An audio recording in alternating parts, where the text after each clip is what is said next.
to thank all the panelists on behalf of the Bharat Connect to be with us and taking your time from the busy schedule and being with us and helping us to discuss with some of these important items as a contact center, like where we are heading, how we are going to be positioning ourselves, and all kinds of in this challenging time. So thank you very much for all three of you to be with us today, and it's really our pleasure to host all of you, and would like to go through this discussion, just to throw some light on how we are approaching and what we are doing, and what is the pandemic has done in terms of bringing in customer loyalty, how to keep up with the customer loyalty or customer service in general. So let me introduce the panelists here. So we have Mr. Chandra Mouli sir from Sankara Nethralaya. So he's been one of the veteran that's very well known around around India and also around the globe for the because most of them no Chandramani sir one way or other it need not be on the what do you call on the front of technology or healthcare. He has been there doing a lot of different initiatives and involved in like a CIO club or a lot of different things. So it's been very exciting to be involved with Chandramani sir and involved discussion, and we have learned so much from him in the past while we are discussing for various different topics. So it's exciting to have him here. Thank you very much, sir. Welcome to our panel discussion. And thank we you, have thank you, yeah, you're welcome, sir. So, and we have Ruban from Apexon. So it's called Technosoft Corp.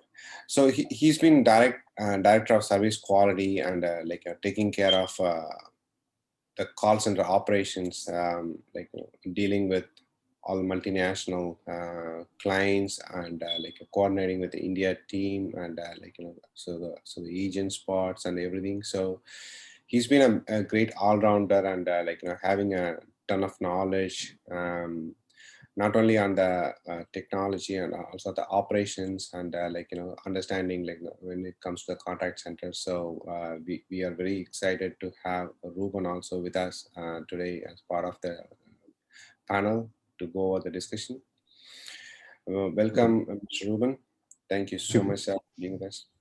Thank you for the modest words. Thank you. Yeah. And Suresh Ambat, I met him a couple of years back in Bangalore. So it's very, it's a lot of good memories while we are talking with him and coming up with the different ideas and approach. So very, very dynamic person, that one of the very dynamic person I have met. So very interesting character. So he's a director of quality assurance from Fusion BPO. So he's taking care of the business transformation and he's been involved in a lot of bigger, much bigger projects like a Visa and other things when he was getting into Fusion BPO. So and he's now moved to Kolkata for almost more than a year now. So he's living there in Kolkata now. So so he has 20 plus years of experience in dealing with a lot of these different items within the industry and a good understanding of how everything is working. So he has a good stories to share with us also during this pandemic, how what are the impact they are seeing from their customer side and everything. So that would be interesting to listen to him also. So before we just get started, so I want to just take 1 minute, just sharing my thought on this topic, what happened to me as a person, as an individual, in the past couple of weeks. I use Bose headphones, over the ear headphone, during my travel, most likely, to get some sleep, and to avoid some noise and everything with the noise cancellation. So I bought one of them 2017. I used it really heavily because I travel a lot. And so recently during the pandemic, I'm home, not able to travel much. But what happened, whenever I charge this headphone, what it does is it will, I don't have to turn it on, it will turn on itself, and then it will connect to my mobile phone. So while I'm on a conference call or whatever I do on my mobile phone, my voice will go away because my headphone has turned on by itself, and then it is taking over my voice. So it was like becoming a bigger and bigger issue. So I did everything I could not solve it. So I called them, waited for a long time because of the pandemic. Agents are working from home. Waited a really long time to talk to agent. But then when I reached, they went through whatever the steps to figure out how to identify the issue, fix. No, it did not work. So what happened at the end, interestingly, is so they were trying everything they could fix and they could not. So I said, I was going to be looking to change it anyway. But then what they did is was really surprising, because what they did after discussing with the techno layer leaders and manager, and said, sir, being our loyal customer, we are not able to solve the problem. What we are going to do is we are going to ask you to send your headphone to us. We'll send you the shipping, so you send it to us, we'll take a look. If you can't fix it, we'll replace it. I said, yeah, that's fine. Anyway, I'm going to replace it. I'm looking to replace anyway. So they took it within a week. They sent me a new Bose. I didn't even open it yet. So headphone. Why I'm sharing this story, it just happened now. After we fixed this topic, it's very relevant. um, like you know, so I said, wow, that's good customer support. It just did two things in my household. What happened is my daughter always likes uh, different brand, she's always using Beats, right? So she's on that. But my wife wanted to buy another headphone, but then my daughter is persuading her towards Beats, and I was always telling Bose. But then when this happened, nobody liked, okay, Bose you are saying, but then it's not working. But with this, now the whole context is changed. Oh, even if there is a problem, this company goes out of the way to take care of the customers and fix it this way. That's really giving a good feel about the company. So I didn't have to recommend it. So she wanted to go for Bose, and then so we ended up buying even another higher end Bose. So eventually the company did not in my opinion lose anything. They have retained a customer who could have otherwise gone out to a different company for a headphone. And not only that, we are ending up buying a upgraded the latest version, which is even much more expensive. So I think that's a very good story to share, because if anyone asks me, would I recommend, I would definitely recommend them for the, for for a as a good headphone company. So just to share that story. So okay, with that, we know in general, the companies lose lots of revenue just because of a poor customer service. 1.6 trillion is what they are saying. Is being lost because of a bad customer service, and 76% of the customers expect the companies to understand their problem and come up with solution. So given the bigger customer base, like, so the challenging situations and everything, especially, I want to start with Chandramani sir, like, the healthcare environment, in your environment, especially the reason we picked Sankara Nethralaya, one of the reason is you are not dealing with like, elite 100 or 200 patients a day. You are dealing with like, literally thousands, right? So how are you like, keeping up with like, patients, like, happy, or like, how are you taking care of the customer service, or how do you measure, like, what's happening? Are they receiving what they are looking for? Is there any mechanism that you like, deploy from the IT side, like, how that's helping the Shankar Nethralaya to, like, handle the situation, sir? Yeah, actually, I liked what you said as your boss experience. In fact, I wanted to start with a similar boss experience for Shankar Nethralaya very recently. See, post-pandemic, what happened was we abruptly closed the hospital because of the COVID pandemic. And so nobody knew what exactly to do because we had thousands of people who had been operated upon. And we'll have to either discharge them or they'll have to be shuttled back home since it will be unsafe for them to be in a hospital setting. And to tell you some number, it was around 7,000 people who were expecting some counseling or the other. Okay. And it was not a small number for it to really counsel overnight, actually. And considering also we are a premier hospital, I think counseling around 7,000 people and giving them the confidence that they are okay and they need to be spoken to and things like that was quite a challenge, actually. So our patient engagement solutions, were really put in place. And I just wanted to read some 3 important feedback. Not that these are the only 3, but there are thousands of them. I'm just picking up 3 in the patient said by the patient words itself, which speaks for itself, actually. Okay. I am 500 kilometers away from our hospital.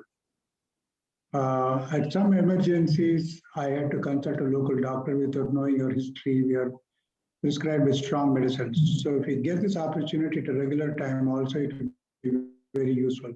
Thanks a lot for your service and courtesy. The backdrop is we call the patient, we have the entire medical records with them, and really we counsel them in terms of what they should be doing in the absence of in the absence of a transport, because he was away actually because they couldn't really come over to Shankar Nethralaya. So he was pretty delighted, to say the least, actually. So putting customer delight or the patient delight has been one of our strong stories, and our strong motto is compassionate care. Actually, this has been one of the examples of some compassionate care.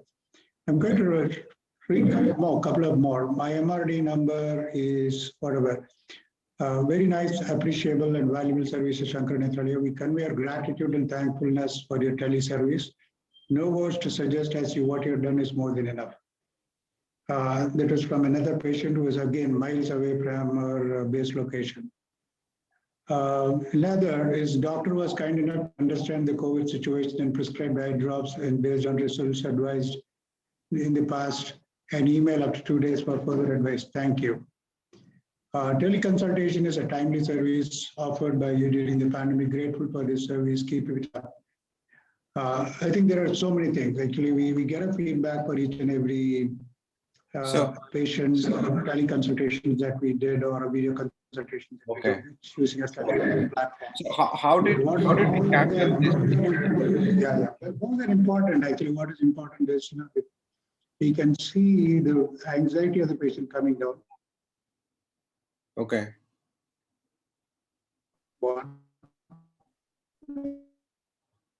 I think we have for many doctors himself calling him back.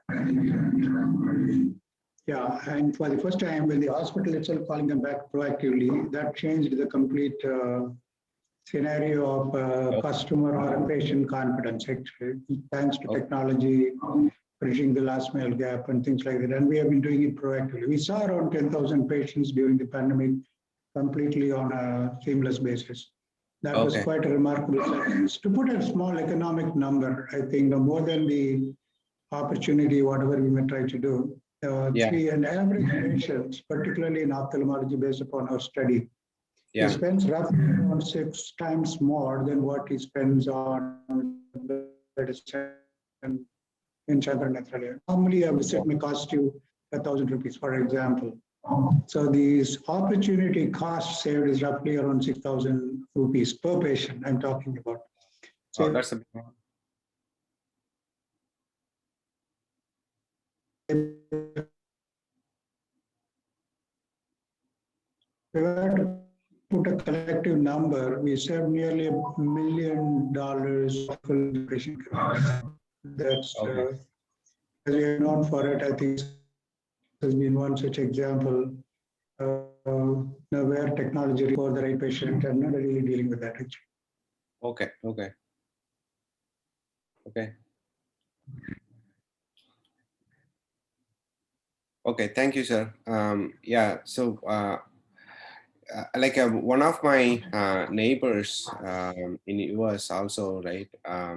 They are from Bangladesh, and it was surprising that they talked about Sankara Nethralaya.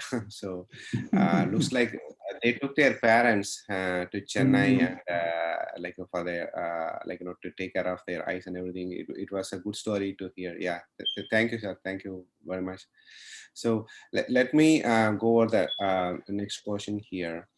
So oftentimes organizations do like surveys, right? So what do we do with those surveys, and how do we figure out action based on on a survey? So let me go over to Ruben.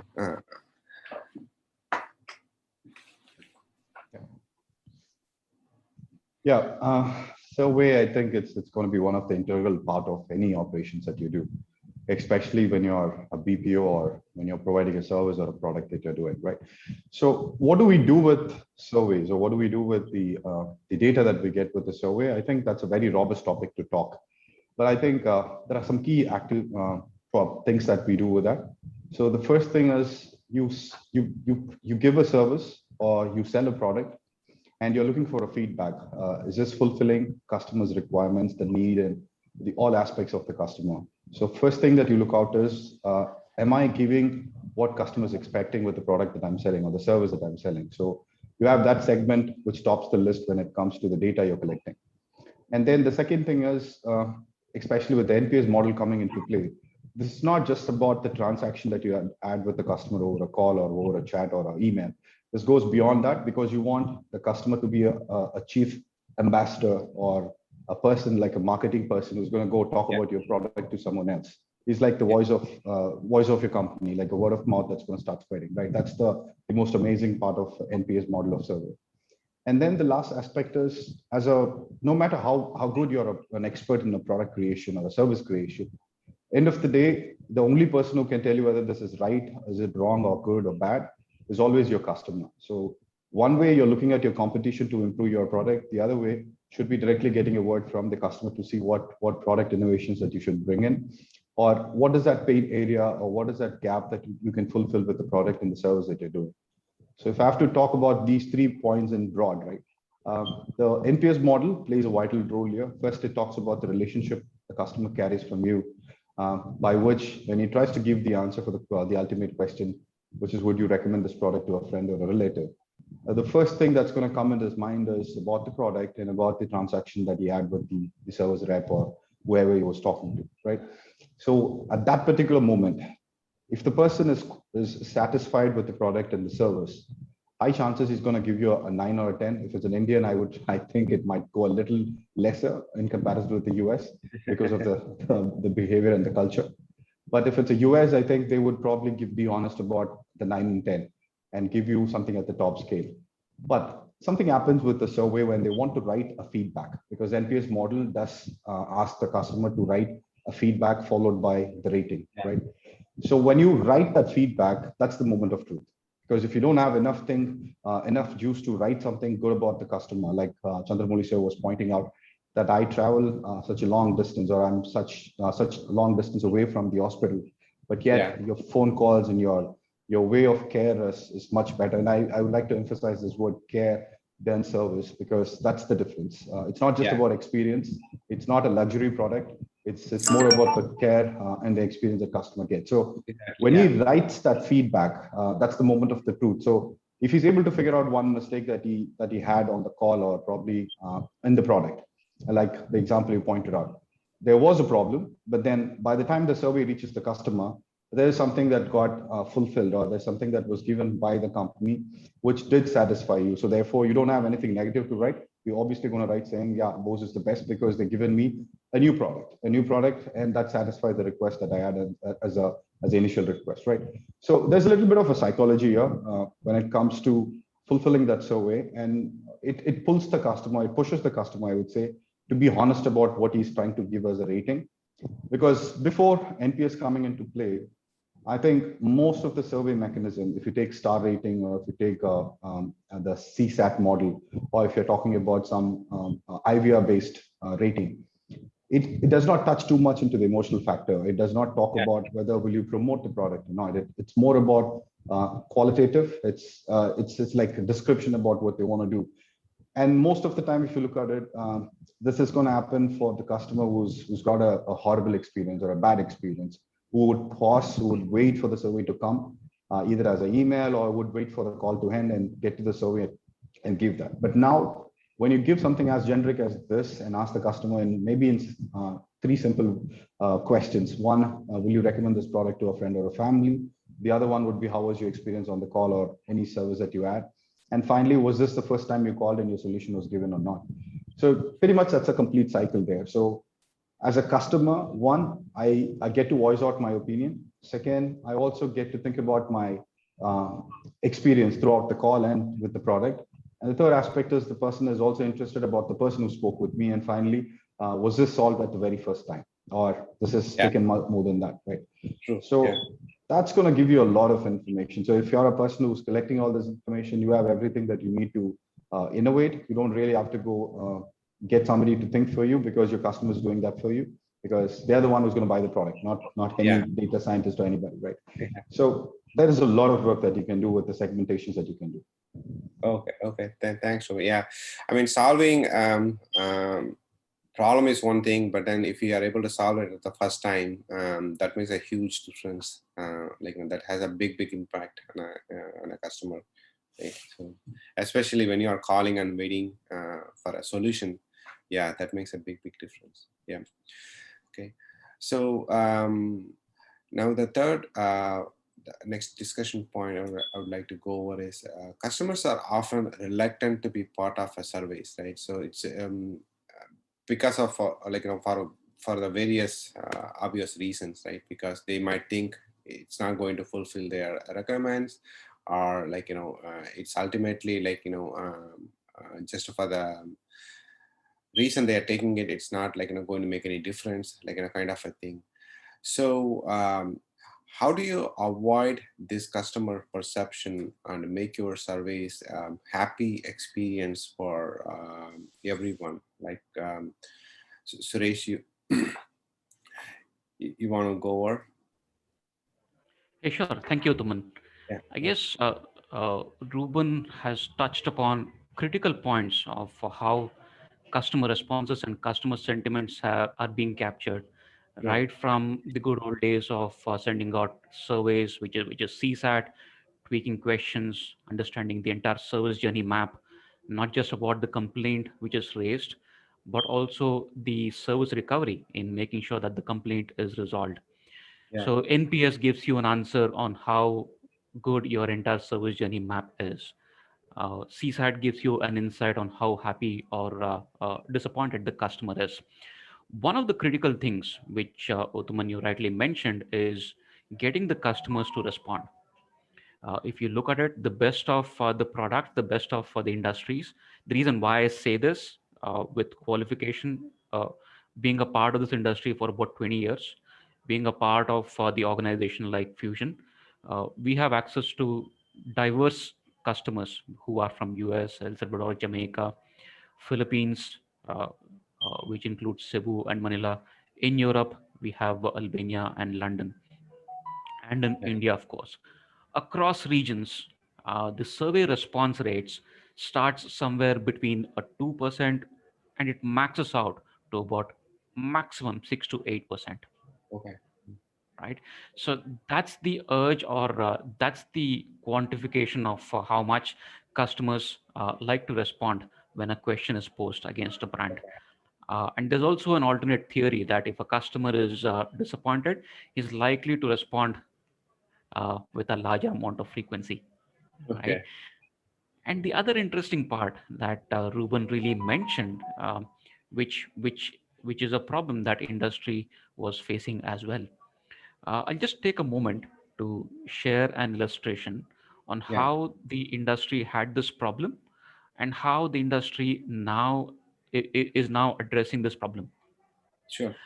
Not sure if the screen is visible to us. If someone can confirm. Not yet. Not yet. It is saying sharing. Start. Yeah. Yeah. Now it is. Yeah. Okay, okay, okay. So one of the things that we discussed in this overall discussion is Yeah. how do we capture unbiased customer views, right? Yeah. So there's a lot of lag from the time customer gets our service and responds to us, because in a conversation, I finish the conversation. Mhm. Uh, depending upon the issue, that is whether it is resolved or not, a survey gets qualified whether this survey needs to be delivered to the customer or not. And from the point a survey gets delivered to the customer takes his own time to respond to it. Usually, with three of the three of the Fortune 100 customers that we service today, which covers retail, healthcare, and product organizations, the time that the customer takes to respond is about 28 hours. Oh, Right? okay. So a lot of things can happen in this 28 hours. A lot of Yeah. biasness can get in this span of 28 hours, which can influence the organization decisions uh, in the way they tweak their service journey maps or to tweak the product. Okay. Uh, with this problem that the industry was facing, one of the solutions which had really come out and now the industry is adopting is speech to text analytics. Right, now in speech to text analytics, the customer's real sentiment gets captured uh, during the conversation of the interaction. The Yeah. illustration that I'm sharing here, if you look at Yeah. it, Yeah. these are different channels on your extreme left hand side that Yeah. a customer will have. It can be your WhatsApp, it can be your voice, it can be your email, it can be your chat, it can be your social media. Right Yeah. now, all of this are expressing at some point of time some kind of sentiments which is towards the product. Yeah. Right now, how are organizations trying to address this problem? Uthaman, and answering your question that how reluctant is the customer. Look, Customers. Yeah. it is less than 10% customers are responding to you, but we'd Yeah. love to understand what each and every customer is, their reaction is towards the brand. Now, when you have an analytical engine that can really organize this unstructured text or unstructured conversation and give you a ready-made analytics, which includes your sentiment analysis, Mm-hmm. right? This data becomes very valuable from Yeah. a customer service organization like us, like Fusion Yeah. BPO, and also the product client organization who really wants to fulfill the demands of the customer, not just from a customer service standpoint, but Yeah. also from an overall experience standpoint that Ruben Okay. mentioned from an Yeah. NPS standpoint. Yeah. Yeah. So this data presented in a structured way is wealth of information with quantification. Again, Yeah. as it goes, what is measured is what is managed. Okay. These advanced tools on speech to text analytics really gives us those insights, and Mm. that's how we are addressing this problem that you mentioned on Okay. how do we capture customer sentiment Yeah. in really not diluting the essence of customer reactions and making sure organizations evolve aligning to the customer's demands. Okay. Okay. It is. This is one of the classic examples of how technology can play a role in like helping the customer journey right here, because we are not putting any more extra questions to customer to understand their like what they think. Here we are analyzing based on their conversation, and so in a way that we are trying to get the information out of the same conversation, looking at it in a different perspective and put it into data sets where we can take some actions based on that. It's very, very, Yeah. very, very interesting. Yeah. So it's this is exactly the kind of changes that making a bigger an impact, and the customers are looking to take advantage of to build their customer base and satisfy their end customers. So as a technology providers, this is exactly what we can add value to our clients, right? So that's very, Yeah. very interesting. Yeah. Okay. For one of the healthcare customers, we provide service to that product. Oh, So okay. some of the feedback that we captured was nothing less than clinical trials, Oh, okay. right? Okay. So that's the value, and that's the depth in which these advanced tools help us Yeah. capture from an intelligence standpoint. And that's how, as organizations like us have really built that ability to really meet end user expectations. Yeah. Okay. So now let's touch base a little bit on the healthcare, since you're mentioning about the healthcare here. So Chandramali sir, do you have a system in place to run customer care surveys? If you do, do you do it what kind of a mode you are doing, and how you are Yeah, how absolutely. Yeah, this is, I'll give you uh, things which we did before COVID and post-COVID. Actually, there is a lot of change to for what we have been doing to what we are doing, trying to do now. Actually, because we are more digital than ever before. okay.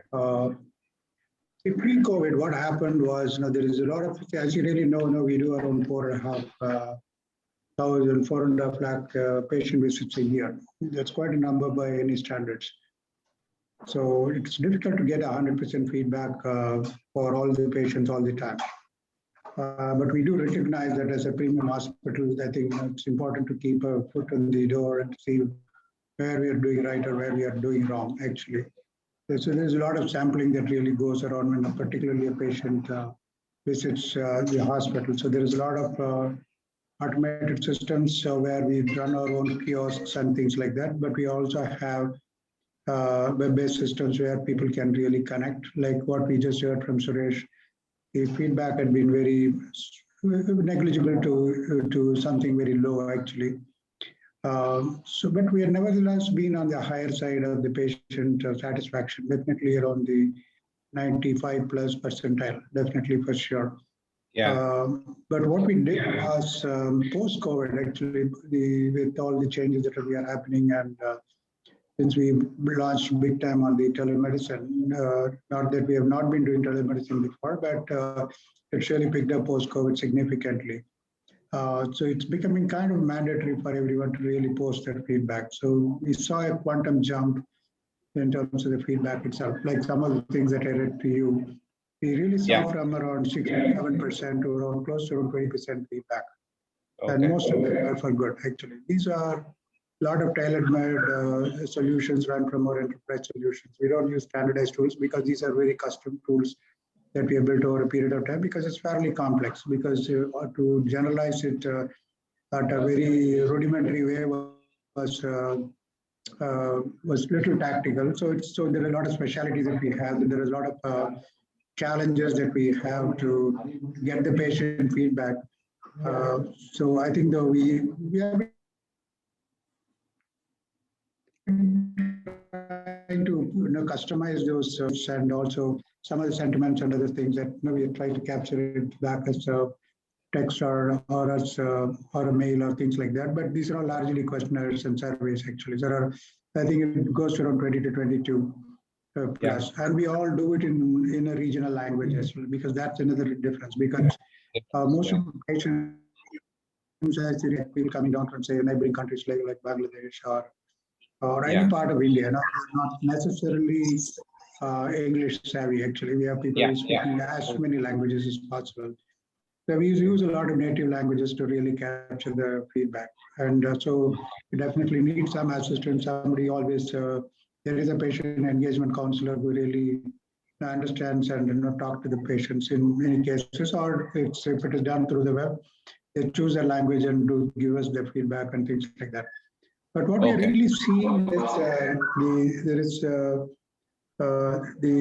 wherever there is an issue, I think now we really address it with a thank you or some feedback positive either with the employee or with the doctor, things like that. Those are all automated emails and workflows that get triggered. And wherever there is an issue, we really fix it actually. So that's we have fixed around half a dozen such service requests, which resulted in process improvements on the one side. But what we also realized that the thanks to the digital acceleration that we have done, that we are taking a feedback at every process step because unlike other industries, healthcare is extremely process centric.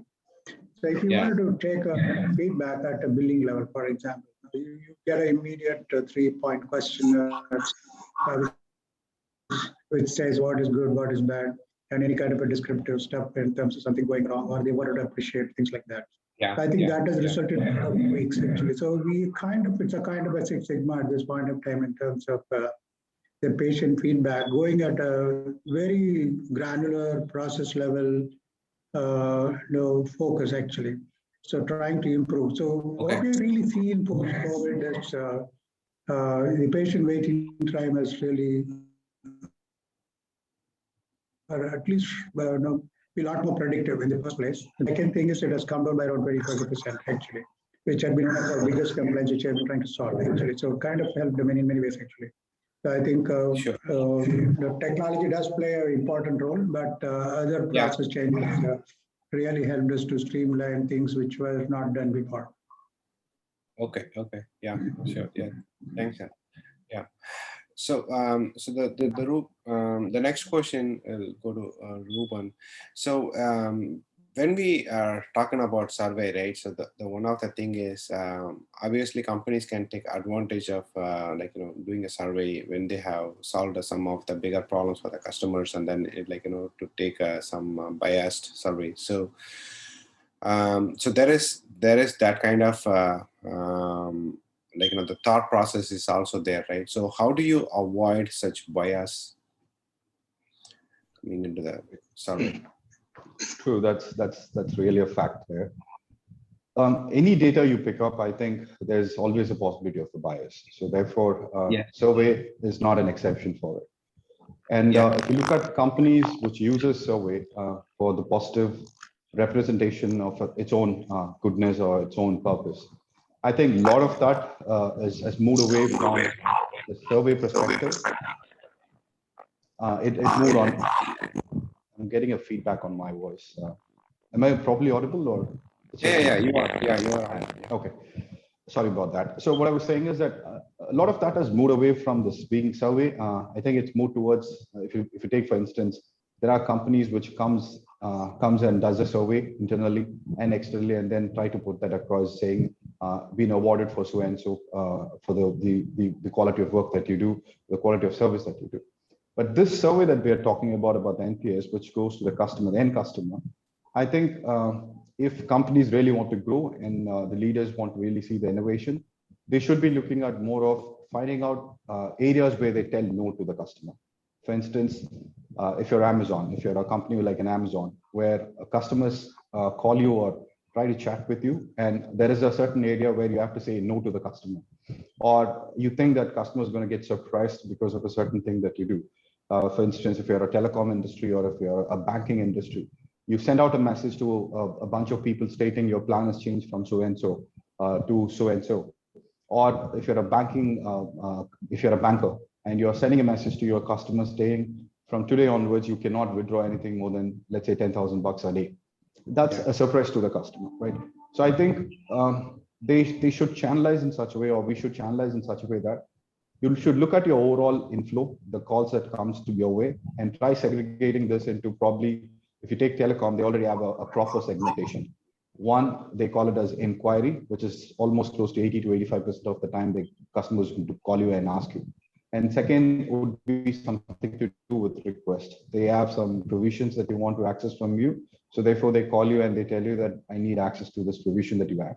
And then the final part is about the complaints. Hopefully this should be lesser. But then if you take telecom as a platform to talk about, complaint stands 3, request stands 2, and then inquiry stands on top. So 80 to 85% is inquiry, and then followed by the rest of it on complaints and requests. So when you know your volume, what's coming your way, you should come up with an algorithm or a way to channelize your survey so that you're listening to the customer on the pain areas, not just on the inquiry area. So a good amount of it should go to inquiry by the nature. You have 85% of the people calling you for an inquiry. So therefore reduce it to a certain number on survey, and then try focusing on the complaints and the request.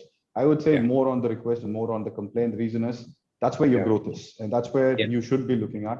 So you get to see what are the areas in which you are telling no at this point of time, and what are the areas in which you're giving a surprise to the customer that, well, my competition is giving that, but then I couldn't give one. So that's a feedback that should go directly to the C-suite, where they can make a decision right away and make use of this and get out of this trap, which is being biased on the surveys that we publish to the customer, or take that as a consideration for any improvements or any innovations that you're trying to do for the company. So that's my 2 cents on avoiding biases. Yeah, I think you are spot on that. Yeah, I agree. Okay, thanks, Ruben. So next, going to Suresh. Suresh, do you have any systems to automate the surveys and ensure closed loop feedback system? Like, if you could share, like, what are you using, like, in your company to help your customers in that perspective? Sure. So we, being a BPO organization, what customer says plays a vital role in Yeah, measuring ourselves on how effective the service is as an organization, and also how the customers are perceiving the brand.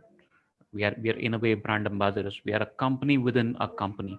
yeah, So we are the ones who are really interested in what the customers are really saying. Some of the time, some of the real problems that you mentioned, uh, biasness is one of them to represent positive image of an organization. We always advocate not to go in that direction. That's when we really integrate with platforms like you guys to really come up with solutions which can remove biasness, remove the sampling methodology in itself. When technology offers you a platform to sample 100%, when these interactions can be audited or screened for itself, why would we go ahead and settle for sampling a percentage for it? And one of the non-availabilities in the market was the cost factor. Conducting a survey, having a dependency on the customer is never 100%. Using tools, again, I'm connecting back to the point that I touched upon in my previous question. Investing in speech to text analytics tools, investing in tools that will really help us encourage the customer to respond more, investing in making sure that we have those CTR platforms which can capture those intelligences to the maximum, has been our direction in which we go ahead and really measure and improve our overall satisfaction rates as a customer, as a client, and for the end users as well. okay, okay, okay, okay. So yeah, that's So true. a Yeah, couple of dimensions. What tools are we using at this point of time? We are a strong 8,000 people organization. We handle about 1.2 million transactions on a daily basis, right? About 40% of them today, as we speak, are on speech to text analytics. okay, Uh, Apart from providing a vanilla service to our clients in responding to questions, which is more on customer advocacy, we also provide process reengineering and business insights about their own products. So we use a homegrown product, and we call this Mind QA. We also have an engagement with Deloitte as well.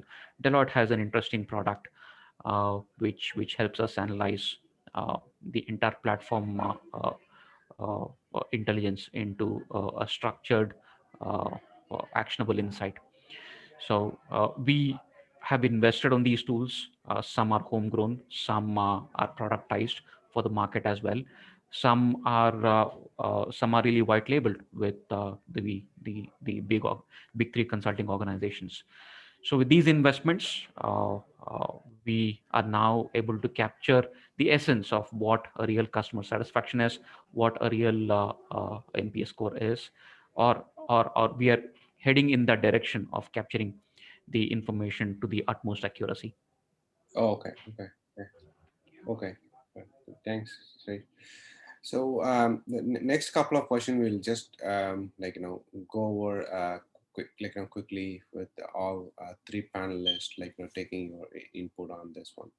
So, Chandra Mouli sir, to start with you, customer experience organization, do you identify any vital touch points? For example, so my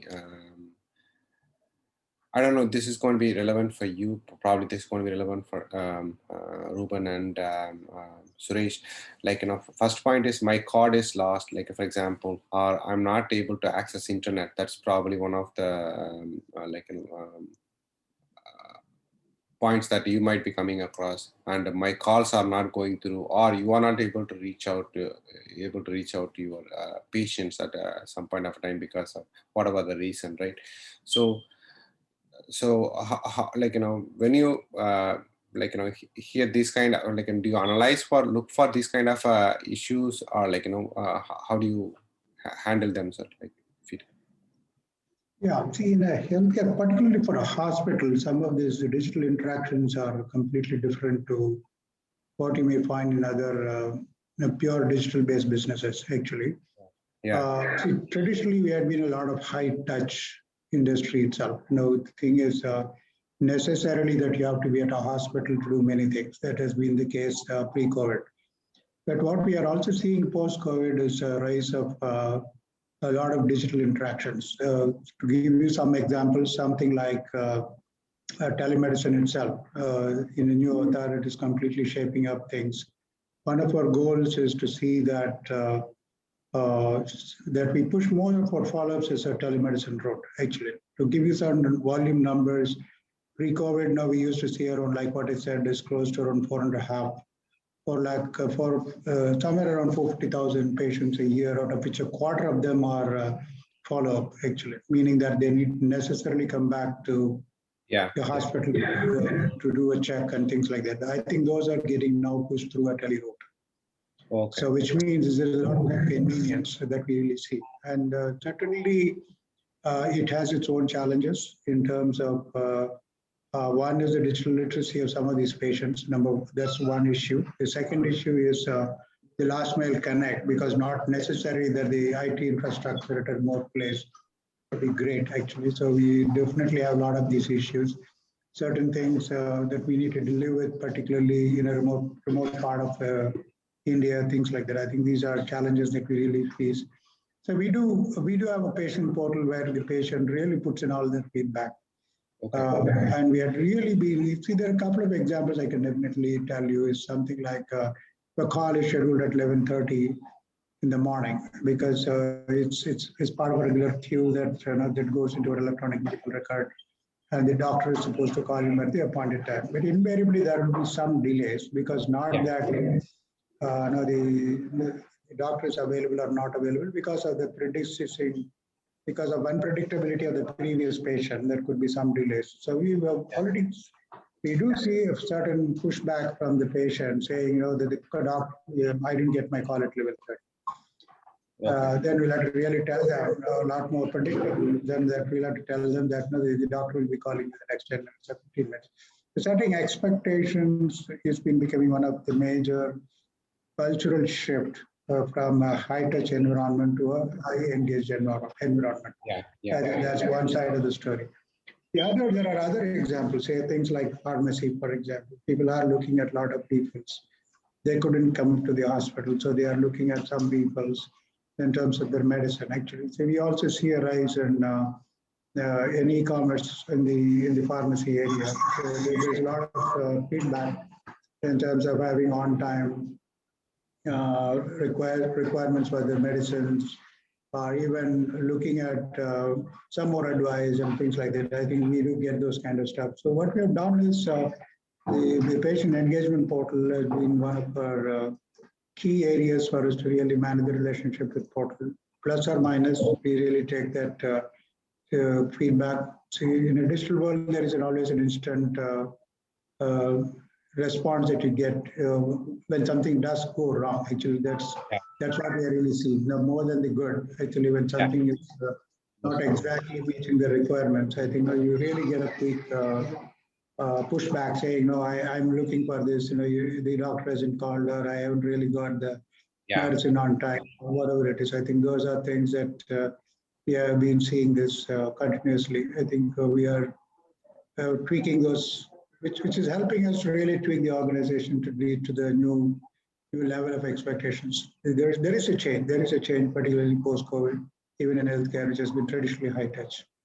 Okay. Okay. So Ruben will quickly go over. So do you identify any vital touch points? For example, my card is lost, or I'm not able to access internet, or I need explanation for the bills, or some other issues, like this kind of. This is classically called as the top call generator. And the way the approach that we've taken on this is the 80-20. 20% of the concern is what has been broadcasted by the 80% of the people who's going to call you. So therefore, this becomes the list that you just spoke about, the card. I think you said about the card. You also said about outgoing calls not met. So broadly speaking, I think you can classify this into two things. One, the product itself is faulty, or it's the service that's faulty, or the service that the customer is requesting for. So therefore, based on what you're getting, that 20% of the call that you get, or the 20% of the concerns that you get from the 80% of the customer, if you can broadly classify what is the product related concern and what is the service related concern, then start your the service that you can provide. For instance, if you take, for better example, if you take Amazon don't really have to start a call center. The reason is you order, you do all interaction on an app. So therefore, if the app can actually talk about the last 5 interaction, which it does in Amazon, all you have to do is just show up those icons or show up those products and ask the customer, are you looking for help on these products? So they tend to select one of them. If they don't select any of it and they're looking for a service, that's when they're going to move away from this and they're going to come and do something entirely different. So they're going to start talking about service related concern. But if it's a product, they're going to select the product and more.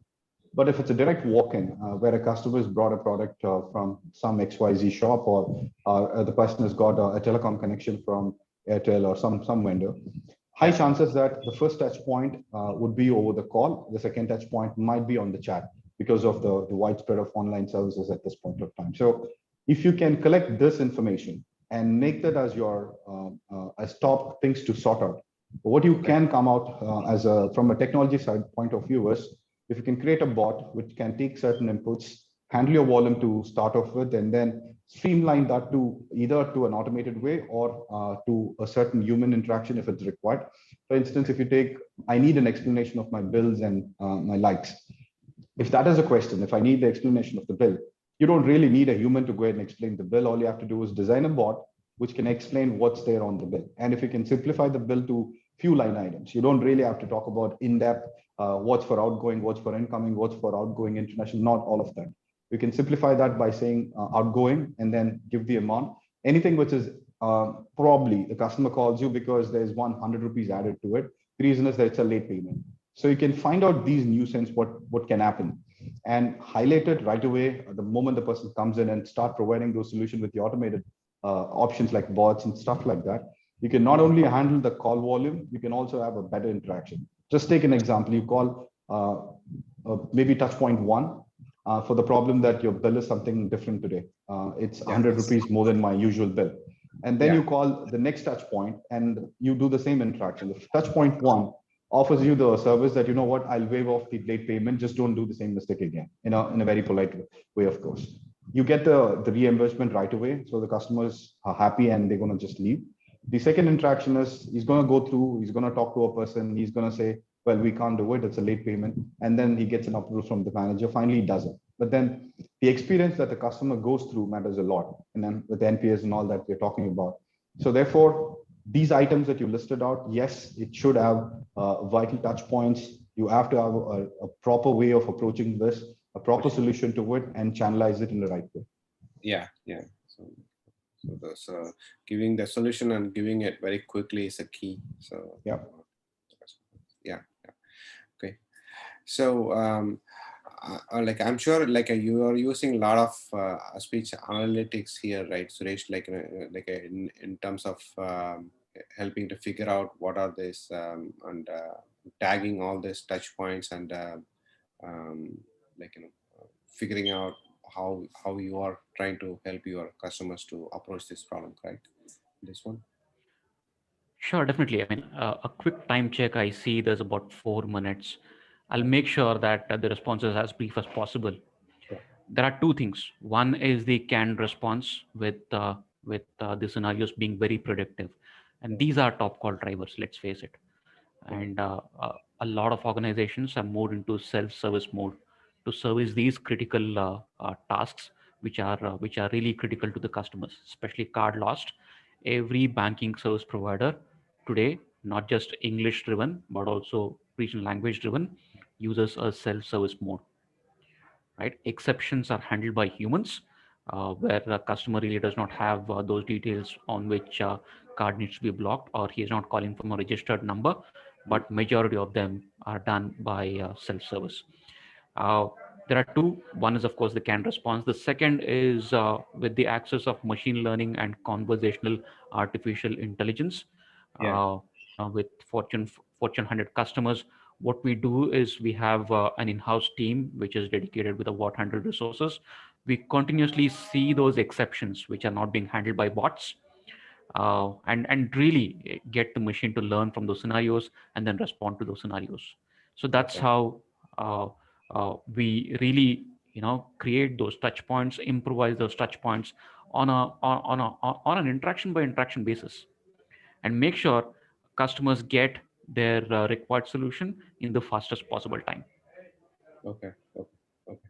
Yeah. Yeah. Yeah. Yeah. That's precisely, yeah, you covered it. Yeah. Thanks, Sri.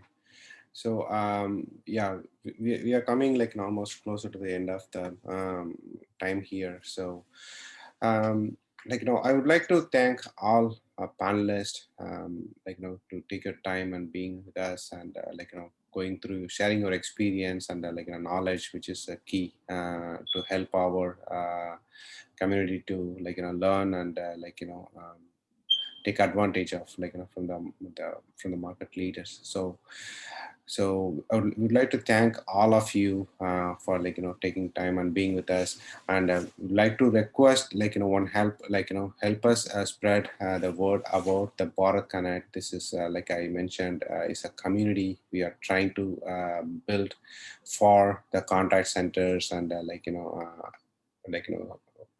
servicing from India as a primary like location, because like we see there is not much like a formal communication among within the like our business, like our vertical, like there is no formal group. So we are trying to get this one like be there, and as a place where we all can go, like share knowledge. Probably once the pandemic is over, after a few months, like we'll have some kind of a physical meet where we can have like a lot of different industry leaders come and have a big conference and like be part of it and share the knowledge, and have like our end customers also come and see and benefit from that. So I would like to have I request all of your support and help us spread the word also. And thanks everyone for being here. So we'll be in touch, and we'll see, like so there are like more topics to come. We do this one every month at least once. So like there are different formats are also we are trying to come up with. So we'll see like how we can take advantage and like bring you all again for some other topics and some other timing also. So thank you. So thank you very much, and have Thank a, you. have a nice night. Yeah. Yeah. Thank Thank you. you so much, Utman. Thank you. Thank you. Utman, Thank you. Thank you so much. Yeah. Yeah. Yeah.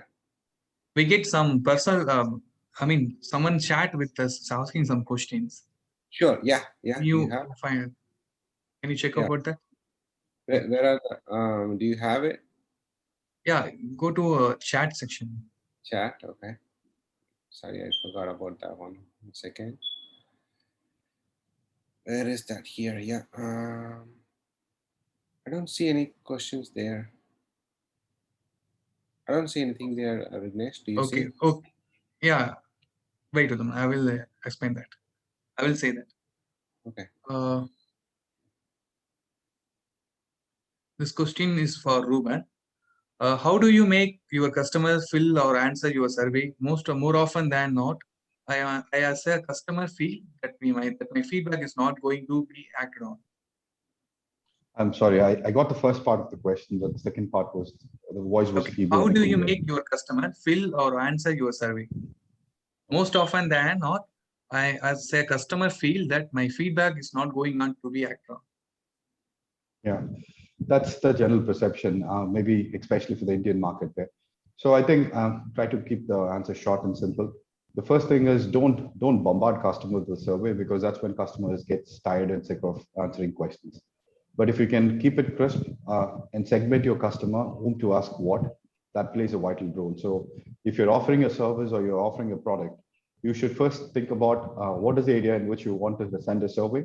So segment it in such a way that you're looking at areas where you're saying no, where you're saying telling the customer that I can't help you further, and then also some part of it going to the customer who said that the solution is given, but then looking from a relationship perspective. So streamline your survey mechanism in such a way you're not bombarding too much. 15% is a huge number, I would consider, if you're sending surveys to a customer. So therefore, keep it simple, as less as possible, but then segment it and plan your way forward in such a way. And most important thing is there has to be a follow-up activity that need to be done. Like the example that was given by Uttaman at the very start of the call, is that if a customer's reached out and you know this is the pain area, or if you know there's a faulty product, you need to come up public stating that this is the problem and we sort it out. If you take the manufacturing industry for that matter, if there's a defect in one of the cars or any of the materials that they make, they come up public after it's been spotted by any of the news agency, and they say, we're going to recall all of this and then make sure that everything is taken care of. So make sure there's a follow-up activity and make it public as much as possible to whoever is impacted, so they get the trust. Yeah, sure. Thanks, Ruben. Vignesh, do we have any more questions?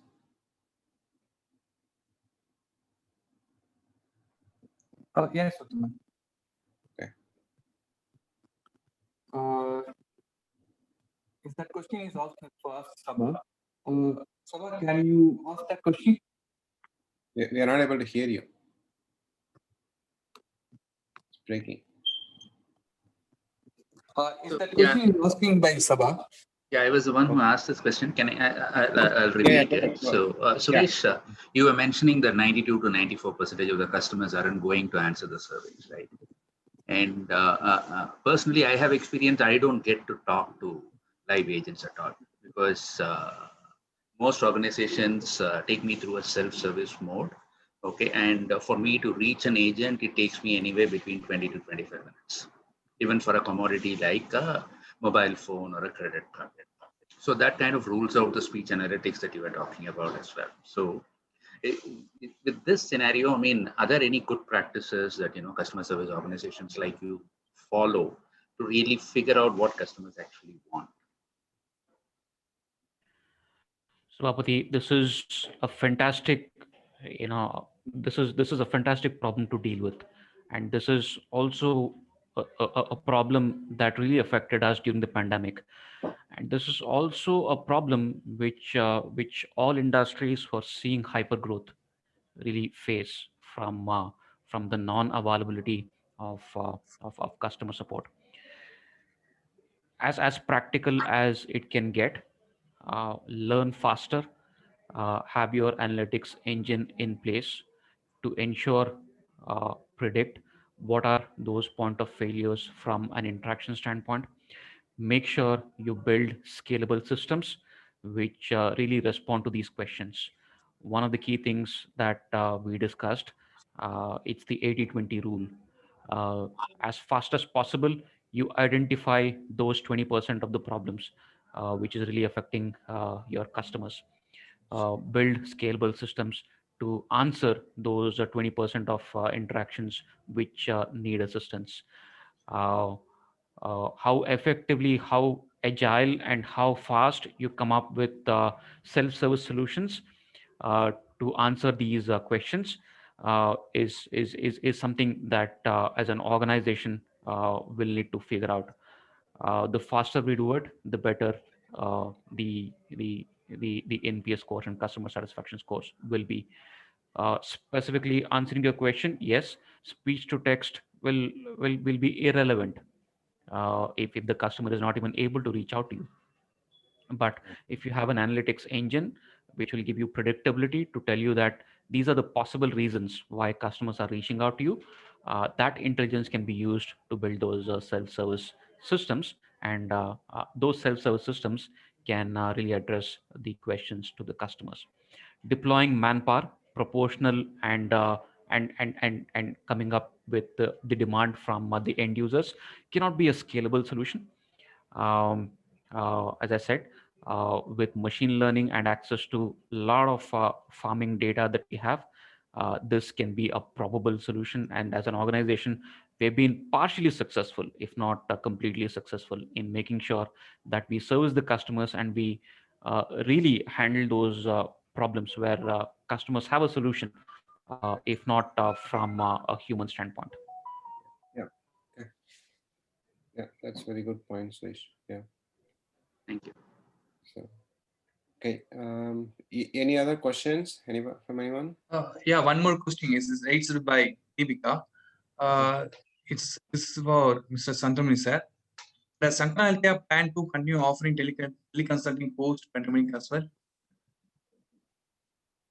The, the healthcare is in the midst of a cusp of a big change.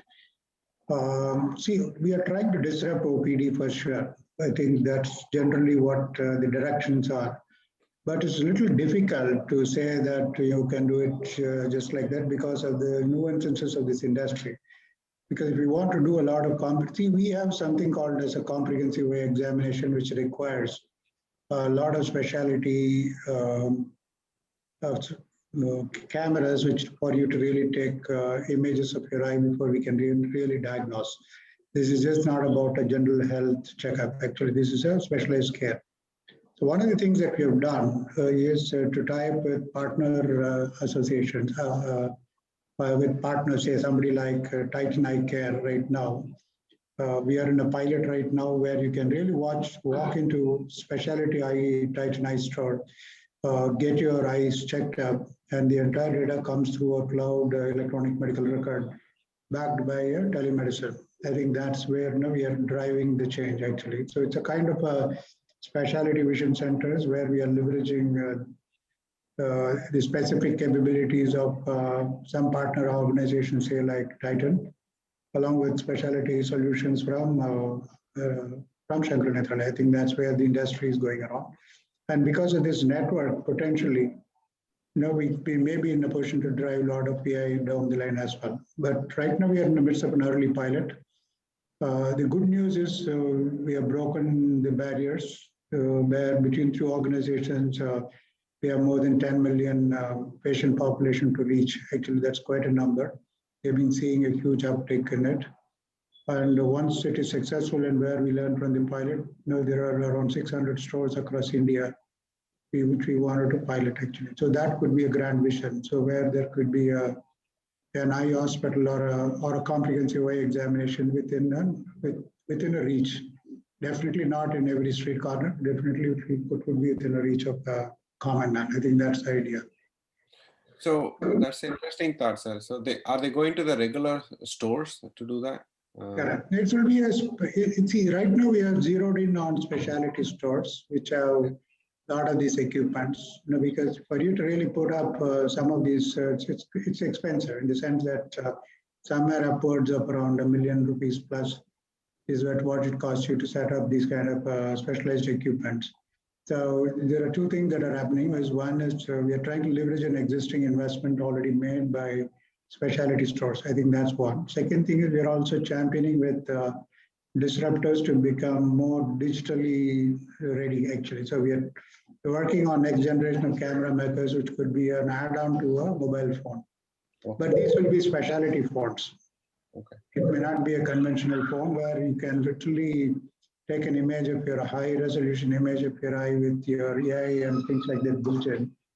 Potentially this could happen in the next 2 to 3 years, actually. So we are in the midst of all these kind of clinical trials, actually. So this is a disruption that is happening around, but we are not there yet. Because the whole idea is how do I democratize screening, actually. That's what you can think about. But that will take a long time, actually. It may, because it may need to be validated before you can really claim that you're successful in that, actually. Yeah. Yeah, that sounds interesting. Yeah, and that's going to help patients to across the actually India world, right? So yeah, absolutely. Chandramouli sir, I have a question for you. Sure.